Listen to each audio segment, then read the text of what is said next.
The first time I ever slept through the night was the night I quit security work forever. I didn't mean to sleep. I simply forgot to stay awake. That was the problem with night shift jobs. The world was quiet, the mind was loud, and the body was always hungry for the one thing it never got: rest. But I had spent years working nights because my body had always been built for them. While other people's lives ran on sunlight, mine ran on streetlights and vending machine hums. My name is Jake Harlan. I am 32 years old, and I have not had a full night's sleep since I was 14.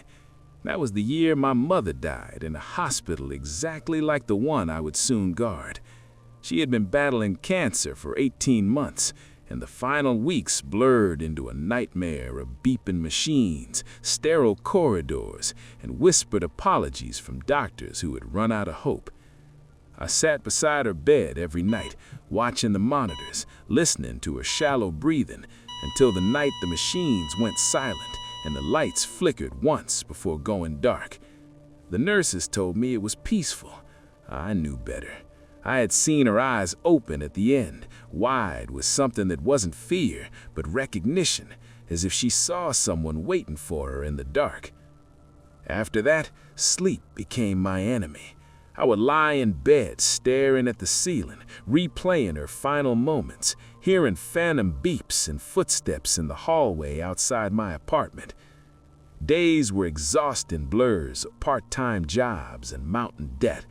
Rent in the city was merciless, and after losing my warehouse position 6 months earlier, I was borrowing from friends who had started avoiding my calls. So when my supervisor, a grizzled man named Mr. Lang, who never smiled, offered me the hospital job, I didn't hesitate. 3 nights, he said, voice flat across the phone. Holloway Memorial, triple pay, you'll be alone. Triple pay meant rent caught up, groceries without ramen, and maybe enough to breathe for a few months. I asked why the premium. He paused too long. Old building, few staff, no one wants nights. Follow instructions exactly. That should have been my warning. Instead, I said yes. I drove out early on Thursday, the city shrinking behind me, until only fields and skeletal trees remained. Holloway Memorial sat on the edge like a forgotten tombstone, 3 stories of weathered stone and narrow windows that reflected the dying sunset in blood-red glints. Ivy clung to the walls like veins, and the wind whispered through the leaves with voices that sounded almost human. I parked in the empty lot and stepped into air that smelled of damp earth and distant rain. The lobby was dimly lit, the kind of place where time felt suspended. A receptionist in her late 60s sat behind the counter, her silver hair pulled into a tight bun, her smile polite, but her eyes sharp as scalpels.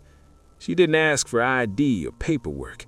She simply slid a folded sheet of paper across the counter. Read this carefully, Jake. Memorize every word. Your life depends on it. The paper was plain, typed in neat font, photocopied many times. 7 rules. I read them once, then again, my stomach tightening with each line. Rule 1. Your shift begins at 10 p.m. Be inside the security room by that time. From 10:15 p.m. until 11 p.m., patrol the building. If you encounter anyone, ask them to leave politely. Rule 2. Between 11 p.m. and 3 a.m., a woman may appear at the front door asking for her husband. Ignore her. Do not acknowledge her. Rule 3. Keep the ICU lights on at all times. If they turn off, go there immediately and switch them back on. If you hear screaming while the lights are off, run to the nearest bathroom and stay there until the screaming stops. Then return and turn the lights back on. Rule 4. If a little girl with a teddy bear appears in the cafeteria, sit next to her and do not speak. If she looks at you, return to the security room. If she speaks to you, answer until she leaves. Rule 5. Around 1 a.m., check the general ward. If any patient is sitting on their bed, ask if they're okay and do what they ask. If they speak beyond that, ignore them. Rule 6. If it rains, open the front doors and let people inside for shelter. Make sure everyone leaves. If someone goes missing, you'll see them on the cameras. Do not look at them. Rule 7. If the cameras go off at any point, hide. Pray they don't find you. I looked up at the receptionist. These are real? She smiled gently, but her eyes remained cold. They are the rules. Follow them and you'll see morning. The previous guards didn't always. She handed me a cup of black coffee. It tasted bitter and metallic, like it had been brewed from beans soaked in old blood. Perfect for keeping me alert. At 9:45, the outgoing guard arrived, a tall, broad man with hollow cheeks and eyes that darted constantly. He didn't introduce himself. He led me to the security room without a word, a cramped space with flickering monitors showing grainy feeds of empty halls, the ICU, the cafeteria, the wards. He pointed to the keys and flashlight. Cameras lie sometimes. Don't trust them. Follow the rules exactly. If you break even one, he trailed off, shaking his head. You won't be here tomorrow. He left. The clock hit 10. The front doors locked with a heavy click that echoed through the building like a coffin lid closing. I began my patrol at 10:15, flashlight beam cutting through the darkness. The halls stretched longer than they should have, floors creaking under my boots, air growing colder with each step. 3rd floor, empty patient rooms, beds stripped bare, curtains swaying without breeze. 2nd floor, same silence, but now I heard a faint drip from somewhere unseen, like water leaking from old pipes, or something worse. By 11 o'clock, I reached the 1st floor. The ICU doors loomed ahead, lights inside blazing bright. I checked my watch. 11:02. The lights flickered once, twice, then died. My heart slammed against my ribs. Rule 3. I sprinted down the hall, boots pounding, breath ragged. The corridor seemed to elongate, walls closing in, shadows writhing at the edges of my vision. I reached the doors, locked. Keys jangled uselessly in my trembling hands. Then the screaming began. It wasn't a human scream. It was the sound of pure agony torn from a throat that had screamed for decades, echoing not from the room, but from inside the walls themselves, vibrating through my bones, making my teeth ache. I pressed my ear to the metal door and heard layered voices. My mother's among them? No, impossible. Stress, just stress. The rule was clear.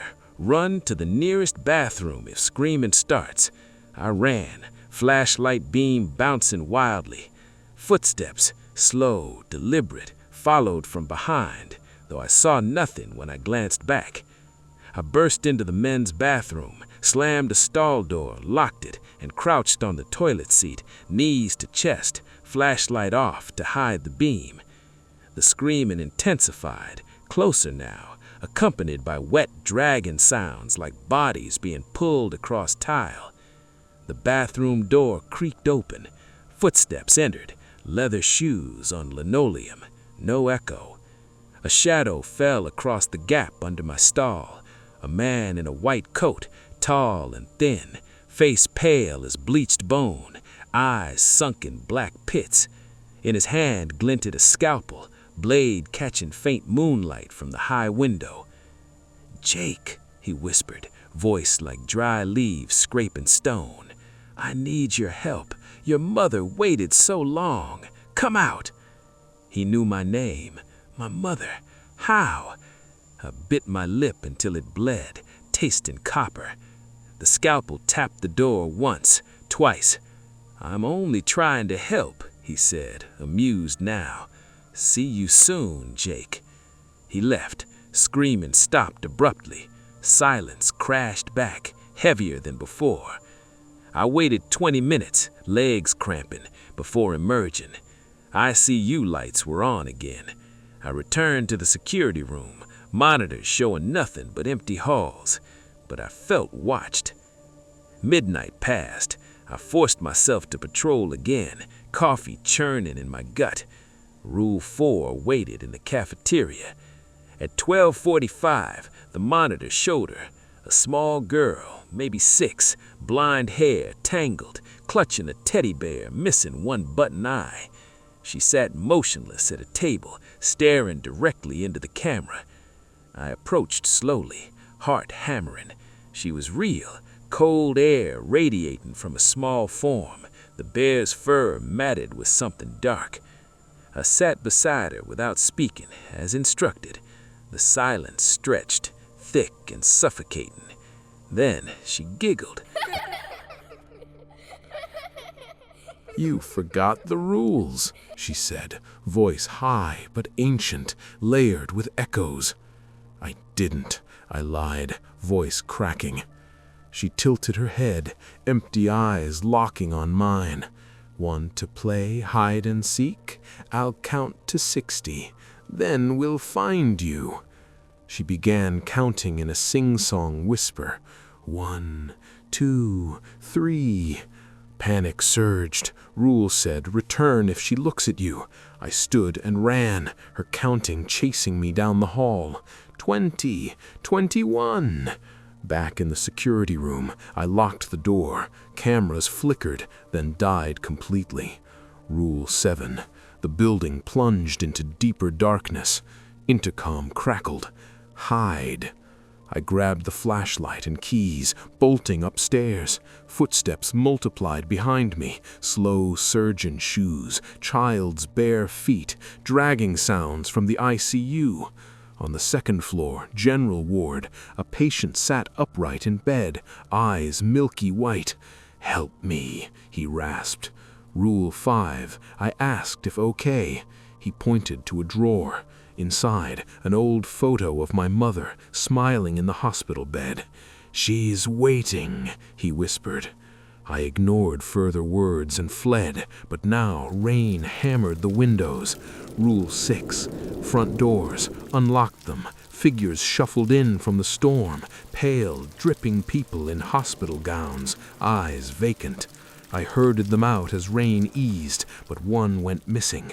On a surviving monitor feed, the woman from Rule 2 stood in the hall, whispering my mother's name. The entities converged. Surgeon's voice echoed, "Mistakes require correction." Girl's counting reached 59. Cold hands brushed my ankles in the dark.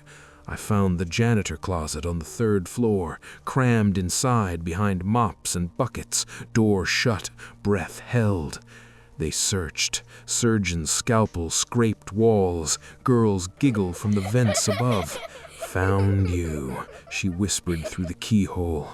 A hand, ice cold, bony, slid under the door, fingers wrapping my ankle. I kicked free, screaming silently. Hours blurred. 5:45 a.m. Lights flickered back. Cameras revived. Intercom. Shift over. I staggered to the lobby. The receptionist smiled. "You followed the rules." But as I drove home, dawn breaking, I realized the truth in the photo, the voices, the surgeon's familiarity. My mother hadn't died peacefully. She had been taken by something in these halls, the same thing now bound to me. That night, for the first time, I slept through until morning, because I was no longer alive to dream. The little girl still counts in my ears when the lights go out, and the rules, they weren't for the living, they were for the ones who stay behind.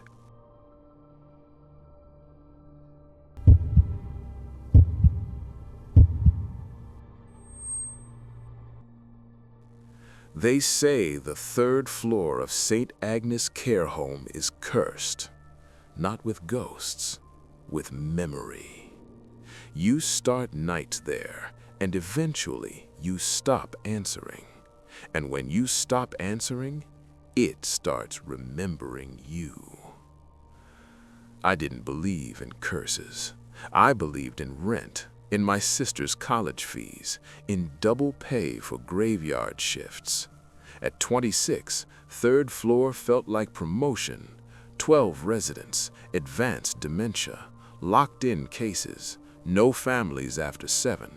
Quiet, efficient, professional. By week 2, they weren't stories anymore. They were doors. 312, 310, 314. Just doors. Routine was sacred. 10 p.m. meds, 11:30 checks, 1 a.m. turns, 3 a.m. final round. After that, tea and scrolling until sunrise. 9 nights passed clean. On the 10th night, my sister called at 2:41 a.m. I almost didn't answer. 312's bell rang while the phone vibrated in my pocket. I stared at the door, then at her name on my screen. I stepped away from the door. "Dee Dee, they said if I don't pay by Friday." The bell kept ringing. I told myself 1 minute, just 1 minute. I didn't remember when it stopped. At 2:47 a.m., 312 rang again. Elias Crow hadn't spoken a full sentence since 2018. When I entered, he was lying flat, eyes closed, cord untouched, vitals perfect. I logged it as malfunction. At 3:12 a.m., it rang again. This time, the cord lay neatly coiled on the floor. At 3:38 a.m., he was sitting upright, no pillows, spine straight, eyes clear. "Good evening, nurse." My throat dried. "Mr. Crow?" He smiled politely. "You're late." Every bell on the floor chimed, soft, patient, expectant. I ran to the station. No signal, landline dead. The lift dinged open, empty. Inside, a soft female voice said, "Last round, dear. Don't forget 312. The doors refused to close. Down the corridor, doors began opening. Vera stood by her window, dressed. Ruth, who had never spoken, stood in the hall. All of them upright, healthier, younger, watching. I ran, down the stairs, past 2 floors, into the lobby. Khan looked up from his desk. "3rd floor?" He frowned. "Beta, that wing closed last year, after the nurse went missing." My stomach dropped. "What nurse?" He shrugged. "Night shift. They never found her." The next week, I was scheduled on 2nd floor. At 1:12 a.m., I heard it. 312. Impossible. Empty wing. I told myself I imagined it. At 1:18, 318. 1:25, 314. By 1:45, the bells formed a cathedral of sound. My hands were shaking when I pressed the lift. It opened. I stepped inside. The doors closed on their own. The corridor was waiting. Identical. Names on doors. Smell of bleach and old coins. But this time, they weren't in bed. They were standing in the hall. Elias folded a newspaper that didn't exist. Vera smiled, disappointed. Ruth stepped forward. "You stopped answering," she said clearly. Her voice was warm, almost kind. I shook my head. I was doing my job. Elias tilted his head. "You answered the phone." The air tightened. "You told yourself we wouldn't know." Vera smiled gently. "But we rang." Ruth stepped closer. "You stopped seeing us." Behind me, doors opened one by one. Inside each room, empty beds, cords hanging, waiting. "I can leave," I whispered. The fire exit clicked open behind me. Fresh air, freedom. Then my phone buzzed. My sister's name. I looked at the door. I looked at the corridor. The bells were ringing again. Not loud, not angry, just patient, waiting. I could walk out. I could choose daylight. Instead, I silenced the phone and turned back. The corridor stretched. Lights dimmed. Elias approached, strong and upright. "You're here because you walk away," he said softly. Ruth took my hand, cold. "You'll learn the schedule." The floor shifted beneath me. Stairs spiraled downward. Each step chimed like a bell. Landing. Door 312, my name on it. Inside, a woman lay sleeping, young, peaceful. My face, a faint scar on her wrist from childhood when I pushed my sister off her bike and she forgave me anyway. Unmistakable. She opened her eyes, my eyes, sat up. "Good evening, nurse." I tried to scream. No sound came, because somewhere down the corridor, a bell was ringing. And this time, I didn't hesitate. I stepped toward it. They say the third floor is cursed. It isn't. It keeps the ones who stop answering. And now, when the bell rings at 2:41 a.m., I'm always on time. In the quiet hours, we guard bodies and memories. Sometimes what knocks isn't after what's locked away. It's after the fragile warmth of being remembered at all.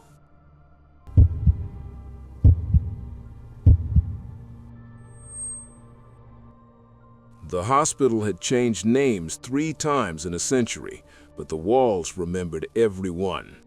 Built in 1902 as Willowbrook Sanatorium, it was meant to cradle the tubercular in fresh air and white light.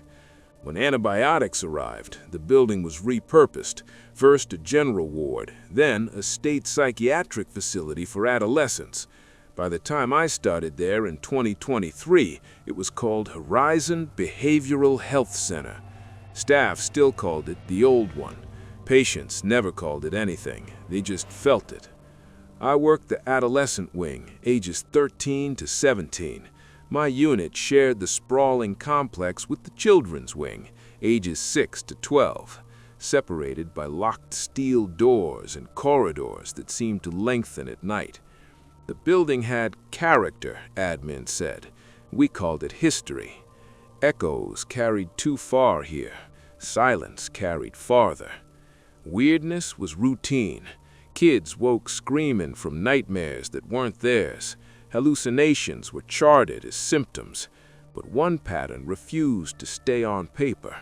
Room 214 in the children's wing. Kids, different diagnoses, different stays, would shuffle out at 2 or 3 a.m., barefoot, rubbing sleep from their eyes. They'd walk straight to the night nurse's station and ask, calm as if asking for water, "What did you want?" No one had called, no intercom, no page. The nurse would say so. The child would frown, confused, then repeat, "Someone said my name." Always the same phrasing, always room 214. Different voices, same message. After the 5th incident, in 2 months, 214 became a storage room, officially for flexibility. Unofficially, no one fought it. The admin building was older, dug into the hillside.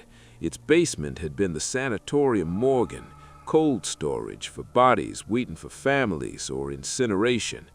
Rumors said the old phone lines still ran to the coroner's office downtown. Security swore the lines were dead. Police didn't agree. Twice in 1 year, 911 got calls from the building after hours. Muffled voices asking for help, then silence. No one inside, no outgoing logs.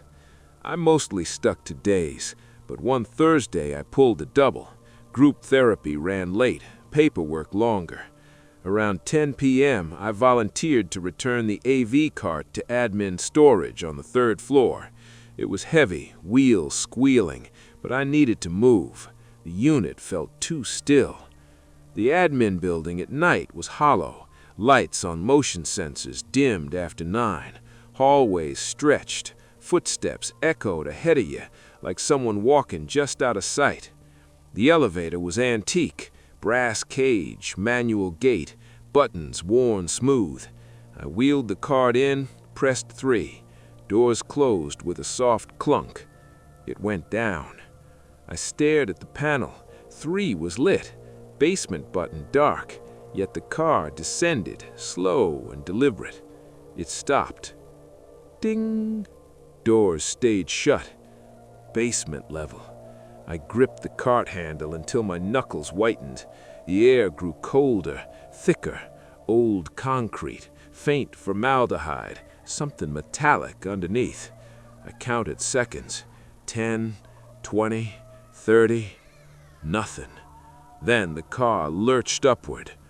It delivered me to the 3rd floor like nothing had happened.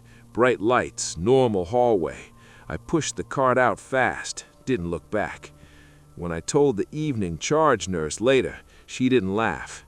She said, "Yeah, it does that sometimes. Avoid the basement button if it ever lights up on its own." I never asked why. Months passed. Routine dulled the memory. Then came the cafeteria incident. Partial hospitalization program. Kids in day treatment. I supervised dinner in the admin building's lower cafeteria. Tables full, chatter loud, trays clattering. One boy ducked under his table, giggling, testing boundaries. I played along. I circled, crouched low, whispered, "Boo!" Empty. No shoes, no shadow, no scuff on the tile. The space was too clean, too still. No way out without passing me. I straightened slowly. Every kid accounted for, sitting, eating, talking, no one missing. A girl at the next table looked up. "Who were you talking to?" I smiled, said nothing, heart hammering. Later, signing out, I passed room 214. Door closed, lights off, storage now, boxes of old files, broken chairs. As I walked by, a sound slipped under the door. Not a word, not voices. The softest exhale, like someone leaning close, trying to whisper a name too faint to catch. I kept walking, faster. Some places don't echo because of acoustics. They echo because something is still listening, still waiting for you to answer. I requested a transfer to outpatient, approved quickly, but the building followed. It started small. My apartment phone rang at 2:17 a.m., unknown number. I answered half asleep. Silence. Then, faint, a child's voice. "What did you want?" I hung up, blocked it. Next night, same time, different number. "What did you want?" I stopped answering. Then the elevator dreams. I'd stepped into the old cage, pressed 3. It went down. Doors opened to the basement. Dim red emergency lights, concrete walls beaded with moisture. Morgue drawers lined one side, rusted handles, labels faded. A phone on the wall rang once. I picked it up. A whisper, my name, not called, stated, like confirmation. Then laughter, soft, overlapping, children's voices from every drawer. I woke sweating, tasting metal. Weeks later, I drove past the hospital on my way home from a new job, lights on in the children's wing. I slowed. In the window of room 214, now supposedly storage, a small figure stood, not moving, just watching the road. A child, pale, still. Our eyes met. The figure raised one hand, palm out, like a question. I accelerated. At home, my phone buzzed. Text from unknown. Someone said your name. No message after, just that. I changed numbers, moved apartments. It didn't matter. Last week, I woke at 3:14 a.m. to my new landline ringing. I don't have a landline. I answered anyway. Breathing, slow, patient, then clear as if standing beside me. What did you want? My voice, older, tired, answered from the receiver before I could stop it. I wanted to leave. The line went dead. I sat in the dark until dawn. The old sanatorium still answers calls no one makes. It remembers names no one speaks. It waits for responses from people who think they've escaped. And sometimes, in the quiet hours, it dials out. Not to haunt, to remind that some buildings don't let go. They just wait for you to come back and finish the conversation. Trauma doesn't always scream. Sometimes it whispers your name in empty rooms and waits, patient, polite, till you finally answer. And when you do, you realize the echo was never from the past. It was the part of you that never truly left.